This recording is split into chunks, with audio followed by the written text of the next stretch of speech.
Hi friends, ഏവർക്കും PSC education ആസ്പിറേഷന്റെ പുതിയൊരു അധ്യായത്തിലേക്ക് സ്വാഗതം.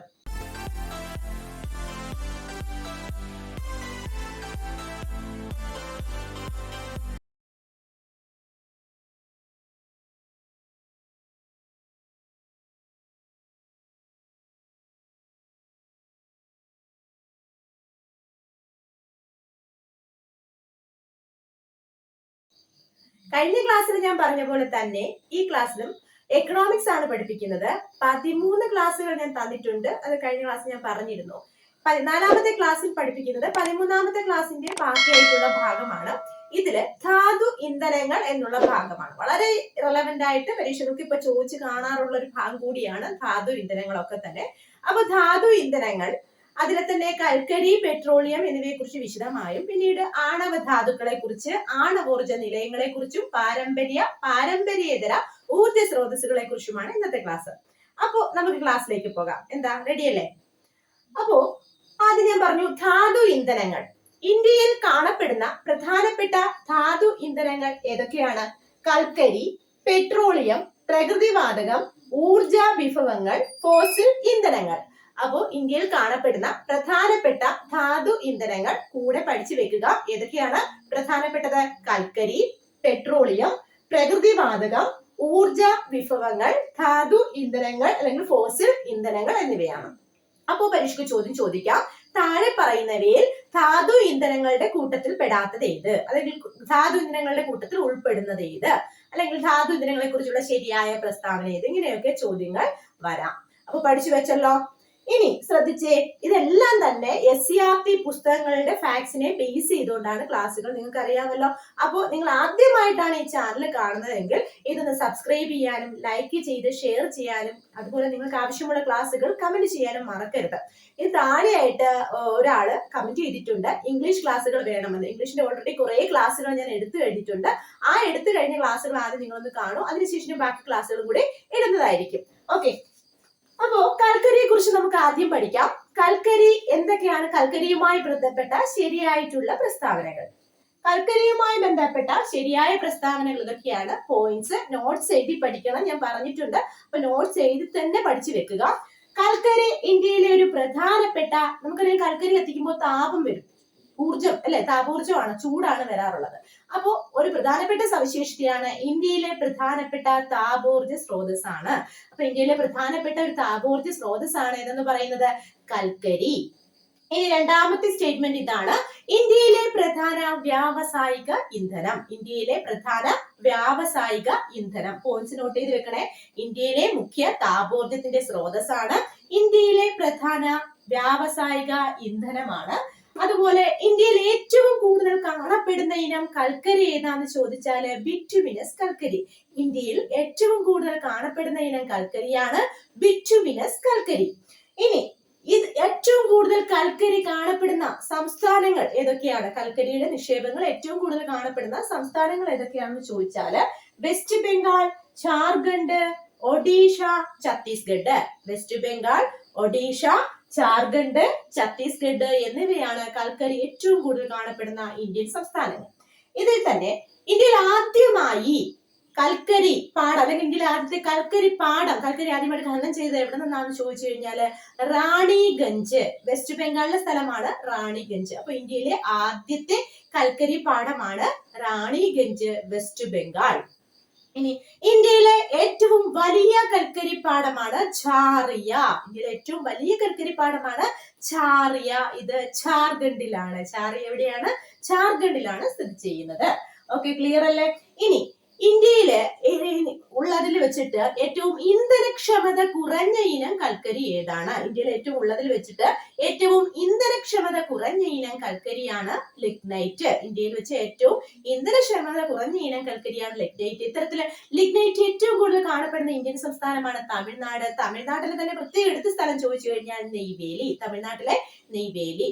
എഗെയിൻ ഞാൻ കൽക്കരിയെ കുറിച്ചുള്ള പോയിന്റ്സ് വേഗം ഒന്നുകൂടി പറയുന്നു. ഇന്ത്യയിലെ പ്രധാനപ്പെട്ട താപോർജ സ്രോതസ്സാണ്, ഇന്ത്യയിലെ പ്രധാനപ്പെട്ട വ്യാവസായിക ഇന്ധനമാണ്, ഇതിൽ ഏറ്റവും കൂടുതൽ കാണപ്പെടുന്ന ഇനം കൽക്കരിയാണ്, ബിറ്റുമിനസ് കൽക്കരി. വെസ്റ്റ് ബംഗാൾ, ജാർഖണ്ഡ്, ഒഡീഷ, ഛത്തീസ്ഗഡ് എന്നിവിടങ്ങളിൽ കൽക്കരി നിക്ഷേപം കാണപ്പെടുന്നു. ഏറ്റവും ആദ്യമായി ഇന്ത്യയിലെ ആദ്യത്തെ കൽക്കരി പാടം ഏതാണെന്ന് ചോദിച്ചു കഴിഞ്ഞാൽ റാണിഗഞ്ച്, വെസ്റ്റ് ബംഗാൾ ആണ്. ഇന്ത്യയിലെ ഏറ്റവും വലിയ കൽക്കരി പാടം ഏതാണെന്ന് ചോദിച്ചാല് ഝാർഖണ്ഡ് ആണ്. ഇന്ത്യയിൽ കാണപ്പെടുന്ന ഏറ്റവും ഇന്ധനക്ഷമത കുറഞ്ഞ ഇനം കൽക്കരിയാണ് ലിഗ്നൈറ്റ്. തമിഴ്നാട്ടിലെ നെയ്വേലിയിലാണ് ഇത് കൂടുതലായിട്ട് കാണപ്പെടാറുള്ളത്. നെക്സ്റ്റ് പെട്രോളിയം ആണ്. പെട്രോളിയത്തിന്റെ പ്രധാനപ്പെട്ട ഒരു സവിശേഷത എന്ന് പറയുന്നത് റോഡ്, റെയിൽ, വ്യോമ ഗതാഗതങ്ങളിലെ മുഖ്യ ഊർജത്തിന്റെ സ്രോതസ്സാണ്. ശ്രദ്ധിക്കണേ, കൽക്കരി എന്ന് പറയുന്നത് ഇന്ത്യയിലെ മുഖ്യ താപോർജത്തിന്റെ സ്രോതസ്സാണ്, കൽക്കരി അഥവാ കോൾ എന്ന് പറയുന്നത് അല്ലെ. എന്നാൽ പെട്രോളിയം എന്ന് പറയുന്നത് റോഡ്, റെയിൽ, വ്യോമ ഗതാഗതങ്ങളിലെ മുഖ്യ ഊർജത്തിന്റെ സ്രോതസ്സാണ് പെട്രോളിയം. അതുപോലെ തന്നെ പെട്രോളിയത്തിൽ നിന്നും വേർതിരിച്ചെടുക്കുന്ന വസ്തുക്കൾ ഏതെല്ലാം? പെട്രോളിയത്തിൽ നിന്നും വേർതിരിച്ചെടുക്കുന്ന വസ്തുക്കളാണ് പെട്രോള്, ഡീസല്, രാസവളങ്ങൾ, കൃത്രിമ റബ്ബർ, കൃത്രിമ നാരുകൾ, വാസലിൻ എന്നിവ. അപ്പോൾ പെട്രോളിയത്തിൽ നിന്ന് താഴെ പറയുന്നതിൽ വേർതിരിച്ചെടുക്കാത്ത വസ്തു ഏത്, അല്ലെങ്കിൽ വേർതിരിച്ചെടുക്കുന്ന വസ്തു ഏത് എന്നൊക്കെ ചോദിക്കാം അല്ലെ. പെട്രോളും ഡീസലും ചോദിച്ചു കഴിഞ്ഞാൽ നമ്മൾ ഉറപ്പായിട്ടും എഴുതും. എന്താണ് ഈ പറഞ്ഞ ബാക്കിയുള്ളതോ? അപ്പൊ ഒന്ന് ഓർത്തു വെച്ചേ, പെട്രോൾ, ഡീസൽ, രാസവളങ്ങൾ, കൃത്രിമ റബ്ബർ, കൃത്രിമ നാരുകൾ, രാസവളങ്ങൾ, വാസലിൻ എന്നിവ പെട്രോളിയത്തിൽ നിന്ന് വേർതിരിച്ചെടുക്കുന്ന അസംസ്കൃത വസ്തുക്കളാണ് അല്ലെ. ഇനി ശ്രദ്ധിച്ചേ, ഇന്ത്യയില് ഇത്തരത്തില് ആദ്യമായിട്ട് പെട്രോളിയം ഖനനം ചെയ്തത് എവിടെയാണ്? ഇന്ത്യയിൽ ആദ്യമായി പെട്രോളിയം ഖനനം ചെയ്തത് Digboi, Assam. Most repeated previous questions ആണ്. ഇതിൽ പലതി പറഞ്ഞ ചാറിയയും ദിഗ്ബോയും ഒക്കെ റിപ്പീറ്റഡ് പ്രീവിയസ് ക്വസ്റ്റ്യൻസ് ആണ്, നിങ്ങൾക്ക് അറിയാലോ. അപ്പോ ഈ പറഞ്ഞ ഇന്ത്യയിൽ ആദ്യമായിട്ട് പെട്രോളിയം ഖനനം ചെയ്തത് ദിഗ്ബോയ്, ആസാം ആണ്. ഇനി ഇന്ത്യയിലെ ഏറ്റവും വലിയ പെട്രോളിയം ഖനന മേഖല ഏതാന്ന് ചോദിച്ചാലോ, മുംബൈ ഹൈ, മഹാരാഷ്ട്ര. ഇതാണ് മുംബൈ ഹൈ, മഹാരാഷ്ട്ര. അടുത്തത്, ഈ പെട്രോളിയത്തിൽ നിന്ന് വേർതിരിച്ചെടുക്കുന്ന ഒരു പ്രധാനപ്പെട്ട ഇന്ധനമാണ് നമ്മൾ അടുക്കളയിലൊക്കെ ഉപയോഗിക്കുന്ന പ്രകൃതിവാതകം അല്ലെ. അപ്പൊ ഈ പ്രകൃതിവാതകം പെട്രോളിയത്തിൽ നിന്നാണ് വേർതിരിച്ച് എടുക്കുന്നത്. അപ്പോ ഇപ്പൊ പറഞ്ഞത് പെട്രോളിയത്തെ കുറിച്ചുള്ള ശരിയായ സ്റ്റേറ്റ്മെന്റ്സ് ആണ്. ഫസ്റ്റ് വൺ, റോഡ്, റെയിൽ, വ്യോമ ഗതാഗതങ്ങളിലെ മുഖ്യ ഊർജത്തിന്റെ സ്രോതസ്സാണ്. നെക്സ്റ്റ് വൺ, പെട്രോളിയത്തിൽ നിന്ന് വേർതിരിച്ചെടുക്കുന്ന വസ്തുക്കളാണ് പെട്രോള്, ഡീസല്, കൃത്രിമ റബ്ബർ, കൃത്രിമ നാരുകൾ, രാസവളങ്ങൾ, വാസലിൻ എന്നിവ. ഇന്ത്യയിൽ ആദ്യമായി പെട്രോളിയം ഖനനം ചെയ്തത് ദിഗ്ബോയ്, ആസാം. ഇന്ത്യയിലെ ഏറ്റവും വലിയ പെട്രോളിയം ഖനന മേഖലയാണ് മുംബൈ ഹൈ, അത് മഹാരാഷ്ട്രയിലാണ്. ഇനി ശ്രദ്ധിച്ചേ, പെട്രോളിയത്തിൽ നിന്ന് വേർതിരിച്ചെടുക്കുന്ന ഒരു പ്രധാനപ്പെട്ട ഇന്ധനമാണ് പ്രകൃതിവാതകം. പെട്രോളിയത്തിൽ നിന്ന് വേർതിരിച്ചെടുക്കുന്ന ഒരു പ്രധാന ഇന്ധനമാകുന്നു ഏതെന്ന് പറയുന്നത് പ്രകൃതിവാതകം. ഇനി നമ്മൾ പഠിക്കാൻ പോകുന്നത്, അപ്പോൾ നമ്മുടെ ധാതു ഇന്ധനങ്ങളിലെ പ്രധാനപ്പെട്ട രണ്ടെണ്ണമാണ് കൽക്കരിയും പെട്രോളിയവും. നെക്സ്റ്റ് നമുക്ക് ആണവ ധാതുക്കളെ കുറിച്ച് പഠിക്കാം. അപ്പൊ ശ്രദ്ധിച്ചേ, ആണവ ധാതുക്കൾ. ഇന്ത്യയിൽ കാണപ്പെടുന്ന പ്രധാനപ്പെട്ട രണ്ട് ആണവ ധാതുക്കളാണ് യുറേനിയവും തോറിയവും. ഇന്ത്യയിൽ കാണപ്പെടുന്ന പ്രധാനപ്പെട്ട രണ്ട് ആണവ ധാതുക്കളാണ് ഇതൊക്കെ, യുറേനിയവും തോറിയവും. ഇനി ഇത്തരത്തില് യുറേനിയം ഏറ്റവും കൂടുതൽ കാണപ്പെടുന്ന ഇന്ത്യൻ സംസ്ഥാനങ്ങൾ ഏതൊക്കെയാണ്? യുറേനിയം ഏറ്റവും കൂടുതൽ കാണപ്പെടുന്ന ഇന്ത്യൻ സംസ്ഥാനങ്ങളാണ് ഝാർഖണ്ഡ്, രാജസ്ഥാൻ, മഹാരാഷ്ട്ര. ഝാർഖണ്ഡ്, രാജസ്ഥാൻ, മഹാരാഷ്ട്ര എന്നിവയാണ് ഇന്ത്യയിലെ ഏറ്റവും കൂടുതൽ യുറേനിയം കാണപ്പെടുന്ന സംസ്ഥാനങ്ങൾ. ഇനി ഇന്ത്യയിലെ ഏറ്റവും പ്രധാനപ്പെട്ട ഒരു യുറേനിയം ഖനി ഏതാണെന്ന് പഠിച്ചുകൂടി വെക്കണം. അത് ജാദുഗുഡയാണ്. ഏതാണ്? ജാദുഗുഡ. ഇന്ത്യയിലെ പ്രധാനപ്പെട്ട പ്രീവിയസ് ക്വസ്റ്റ്യൻ ആണ്. ഇന്ത്യയിലെ പ്രധാനപ്പെട്ട ഒരു യുറേനിയം ഖനിയാണ് ജാദുഗുഡ എവിടെയാണ്? ഝാർഖണ്ഡിലാണ്. അപ്പോ യുറേനിയം ഏറ്റവും കൂടുതൽ ഉത്പാദിപ്പിക്കുന്ന ഇന്ത്യൻ സംസ്ഥാനങ്ങളാണ് ഝാർഖണ്ഡ്, രാജസ്ഥാൻ, തോറിയുണ്ട്. അപ്പോ ഝാർഖണ്ഡ്, രാജസ്ഥാൻ, മഹാരാഷ്ട്ര എന്നിവ. ഇന്ത്യയിലെ ഏറ്റവും പ്രധാനപ്പെട്ട യുറേനിയം ഖനിയാണ് ജാദുഗുഡ എവിടെയാണ് സ്ഥിതി ചെയ്യുന്നത്? ഝാർഖണ്ഡിലാണ് സ്ഥിതി ചെയ്യുന്നത്.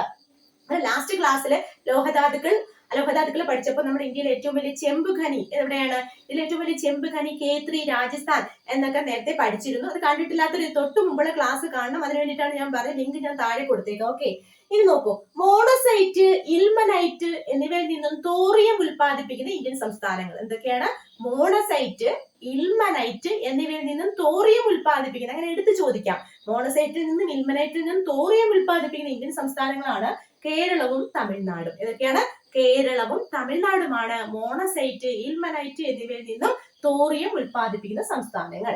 അപ്പൊ ആണവ ധാതുക്കളെ കുറിച്ച് പറഞ്ഞ ഇത്രയും കാര്യങ്ങളാണ്. ഇന്ത്യയിൽ ഏറ്റവും പ്രധാനപ്പെട്ട, ഇന്ത്യയിൽ കാണപ്പെടുന്ന രണ്ട് ആണവ ധാതുക്കളാണ് യുറേനിയവും തോറിയവും. യുറേനിയം ഏറ്റവും കൂടുതൽ കാണപ്പെടുന്ന ഇന്ത്യൻ സംസ്ഥാനങ്ങളാണ് ഝാർഖണ്ഡ്, രാജസ്ഥാൻ, മഹാരാഷ്ട്ര എന്നിവ.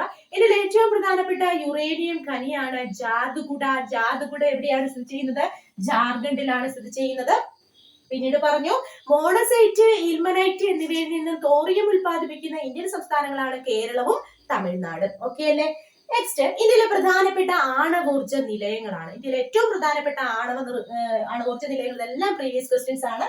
ഒന്ന് ശ്രദ്ധിച്ചേ, താരാപൂർ മഹാരാഷ്ട്ര. മഹാരാഷ്ട്രയിലെ താരാപൂർ എന്ന സ്ഥലമാണ് ഇന്ത്യയിലെ ഒരു പ്രധാനപ്പെട്ട ആണവോർജ നിലയം.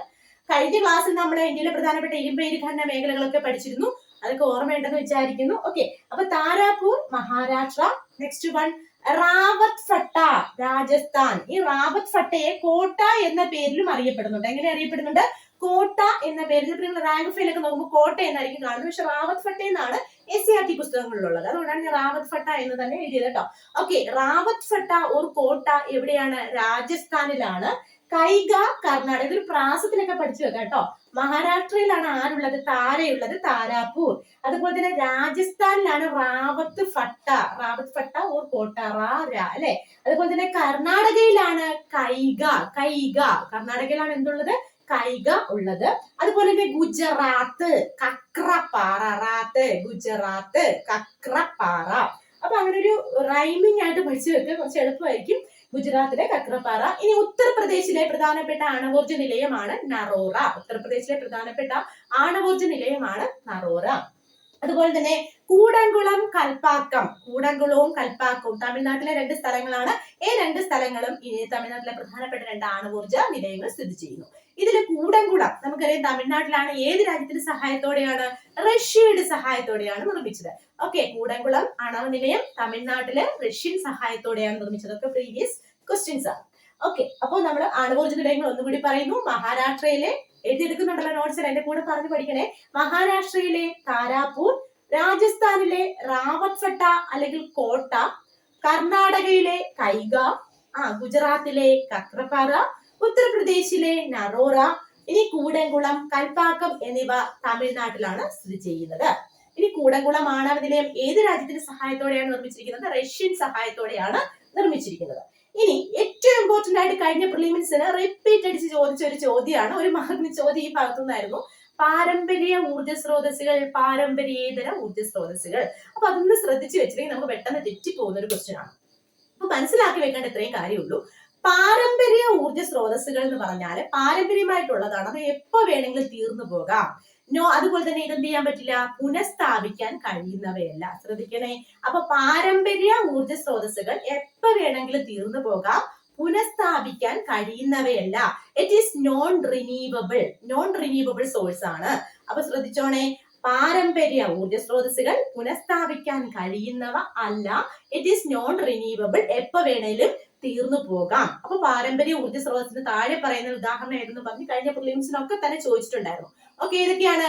കൽക്കരി, പെട്രോളിയം. നമുക്കറിയാം കൽക്കരിയും പെട്രോളിയം, ഫോസിൽ ഇന്ധനങ്ങളും പ്രകൃതിവാദവും ഒക്കെ തന്നെ എന്താണ്? ഏത് നിമിഷം വേണമെങ്കിലും തീർന്നു പോകാം. അവയൊക്കെ പാരമ്പര്യ ഊർജ്ജ സ്രോതസ്സുകളാണ്, നോൺ റിന്യൂവബിൾ ആണ്. അതുപോലെ തന്നെ പുനഃസ്ഥാപിക്കാൻ കഴിയില്ല. വീണ്ടും നമുക്ക് ഈ പറഞ്ഞ കൽക്കരിയൊക്കെ കോടാനുകോടി വർഷം കൊണ്ടാണ് ഉണ്ടാകുന്നത്. അതുകൊണ്ട് തന്നെ പുനഃസ്ഥാപിക്കാൻ നമുക്ക് കഴിയില്ല. ഓക്കെ, അപ്പൊ ശ്രദ്ധിച്ചല്ലോ. അപ്പൊ ഇന്ത്യയിലെ പ്രധാനപ്പെട്ട പാരമ്പര്യ ഊർജ്ജ സ്രോതസ്സുകളാണ്, പുനഃസ്ഥാപിക്കാൻ കഴിയാത്തവയാണ് കൽക്കരി, പെട്രോളിയം, പ്രകൃതിവാതകം എന്നിവയൊക്കെ. ഫോസിൽ ഇന്ധനങ്ങളൊക്കെ തന്നെ എന്ത് കാറ്റഗറി വരും? പാരമ്പര്യ ഊർജ്ജ സ്രോതസ്സുകൾ. ഇനി പാരമ്പര്യേതര ഊർജ്ജ സ്രോതസ്സുകൾ എന്ന് പറഞ്ഞാൽ ഇത് പുനഃസ്ഥാപിക്കാൻ കഴിയുന്നവയാണ്. കാരണം ഓൾറെഡി ഇവിടെ ഉള്ള സാധനമാണ്, എപ്പോഴും തീർന്നു പോകുന്ന സാധനങ്ങളല്ല ഇതിലുള്ളത്. അപ്പൊ ശ്രദ്ധിച്ചേ, പാരമ്പര്യേതര ഊർജ്ജ സ്രോതസ്സുകൾ പുനഃസ്ഥാപിക്കാൻ കഴിയുന്നവയാണ്. It is renewable. പുനഃസ്ഥാപിക്കാൻ കഴിയുന്നവയാണ്. ഓക്കെ, തീർന്നു പോകൂല. ഉദാഹരണം പറയുകയാണെങ്കിൽ സൗരോർജം, സോളാർ എനർജി. ഇഷ്ടം പോലെ സൂര്യൻ എപ്പോഴും ഇവിടെ തന്നെ ഉണ്ട്. അപ്പൊ സോളാർ എനർജി നമുക്ക് പുനഃസ്ഥാപിക്കാൻ കഴിയുന്നവയാണ്. അത് പാരമ്പര്യേതരമാണ്. ഓക്കെ, പാരമ്പര്യേതര ഊർജ്ജ സ്രോതസ്സാണ് സൗരോർജം. പിന്നെ അതുപോലെ എന്തൊക്കെയാ? കാറ്റ്, തിരമാല, വേലിയേറ്റം, അതുപോലെ തന്നെ ജൈവവാതകം. ജൈവവാതകം എന്ന് പറഞ്ഞാൽ നമുക്കറിയാലോ, നമ്മൾ ഈ ബയോഗ്യാസ് പ്ലാന്റിലൊക്കെ ഉപയോഗിക്കുന്നത്. അത് നമ്മൾ വേസ്റ്റ് ഇടുന്നതിനനുസരിച്ചല്ലേ അത് ഉണ്ടാക്കിയെടുക്കാൻ പറ്റുന്നത്. അപ്പൊ പുനഃസ്ഥാപിക്കാൻ കഴിയുന്ന ഊർജ്ജ സ്രോതസ്സുകൾ പരീക്ഷയ്ക്ക് ചോദിക്കും. പുനഃസ്ഥാപിക്കാൻ കഴിയുന്ന താഴെ പറയുന്ന ഊർജ്ജ സ്രോതസ്സുകൾ ഏവ, അല്ലെ? അങ്ങനെയൊക്കെ ചോദിച്ചിരുന്നു പരീക്ഷയ്ക്ക്. ഇനി അതുപോലെ തന്നെ പുനഃസ്ഥാപിക്കാൻ കഴിയാത്ത ഊർജ്ജ സ്രോതസ്സുകൾ. അപ്പൊ പുനഃസ്ഥാപിക്കാൻ കഴിയാത്ത അല്ലെങ്കിൽ പാരമ്പര്യേതര പുനഃസ്ഥാപിക്കാൻ കഴിയുന്ന പാരമ്പര്യേതരം എന്ത് ചെയ്യാൻ പറ്റും? പുനഃസ്ഥാപിക്കാൻ കഴിയും. പാരമ്പര്യം എന്ത് ചെയ്യാൻ പറ്റില്ല? പുനഃസ്ഥാപിക്കാൻ കഴിയില്ല, അത് തീർന്നു പോകും. പാരമ്പര്യേതര ഊർജ്ജ സ്രോതസ്സുകൾക്ക് ഉദാഹരണമാണ് സൗരോർജം, കാറ്റ്, തിരമാല, വേലിയേറ്റം, ജൈവവാതകം എന്നിവ. അപ്പൊ ഇന്നത്തെ ക്ലാസ്സിൽ പഠിച്ചത് നമ്മുടെ ഇത്രയും കാര്യങ്ങളാണ്. ധാതു ഇന്ധനങ്ങൾ, ആണവ ധാതുക്കൾ, ഇതിൽ കാണപ്പെടുന്ന പ്രധാനപ്പെട്ട ആണവ ധാതുക്കൾ, പ്രധാനപ്പെട്ട ആണവോർജ നിലയങ്ങൾ, അതുപോലെ തന്നെ എന്താണ് പാരമ്പര്യ ഊർജ്ജ സ്രോതസ്സുകൾ, പാരമ്പര്യേതര ഊർജ്ജ സ്രോതസ്സുകൾ. അപ്പൊ അടുത്ത ക്ലാസ്സിൽ അപ്പൊ ഇതോടുകൂടി നമ്മുടെ ധാതുക്കളും ധാതു അധിഷ്ഠിത വ്യവസായം എന്ന ഭാഗത്തെ ധാതുക്കൾ എന്ന ഭാഗം തീർന്നിരിക്കുകയാണ് കേട്ടോ. അപ്പൊ പ്രധാനപ്പെട്ട ധാതു ഇന്ധനങ്ങൾ വരെ നമ്മൾ പഠിച്ചു നിർത്തിയ 2 ക്ലാസ് ആയിട്ട് ഇനി അടുത്ത ക്ലാസ്സിൽ നമ്മൾ ധാതു അധിഷ്ഠിത വ്യവസായത്തിലേക്ക് കയറും. അപ്പൊ ഇനി 15ാമത്തെ എക്കണോമിക്സിന്റെ ക്ലാസ്സിൽ ഇത്രയും പഠിച്ചു വെച്ചാൽ മാത്രമേ ഇനി അടുത്ത എക്കണോമിക്സിന്റെ ക്ലാസ്സിനെ എടുത്തുള്ളൂ. അപ്പൊ 15ാമത്തെ ക്ലാസ്സിൽ വ്യവസായവുമായി ബന്ധപ്പെട്ട ചോദ്യങ്ങളായിരിക്കും, അല്ലെങ്കിൽ അതുമായിട്ട് ബന്ധപ്പെട്ട കാര്യങ്ങൾ ഓരോരോ വ്യവസായങ്ങളായിരിക്കും പഠിപ്പിക്കുന്നുണ്ടാവും. 15, 16, 17 അങ്ങനെ കുറെ ക്ലാസ് ഉണ്ട്. വ്യവസായം കുറെ ക്ലാസ്സിലായിട്ട് എടുത്തു തീർക്കാനുള്ളതാണ്. അപ്പൊ ഇനി ആ ക്ലാസ്സുകളും കൂടി ഇതിന്റെ കൂട്ടത്തിൽ വരുന്നതായിരിക്കും. അപ്പൊ ഇന്ന് പഠിപ്പിച്ച ഇത്രയും കാര്യങ്ങൾ നിങ്ങൾക്ക് മനസ്സിലായിട്ടുണ്ടെങ്കിൽ, ഉപകാരപ്രദമാണെന്ന് തോന്നുന്നുണ്ടെങ്കിൽ എന്ത് ചെയ്യുക, ലൈക്ക് ചെയ്യുക. അതുപോലെ നിങ്ങളുടെ അഭിപ്രായങ്ങൾ രേഖപ്പെടുത്തുക, കമന്റ് ചെയ്ത് അതുപോലെ ഷെയർ ചെയ്ത് മറ്റുള്ളവരിലേക്ക് എത്തിക്കുക. Thank you so much.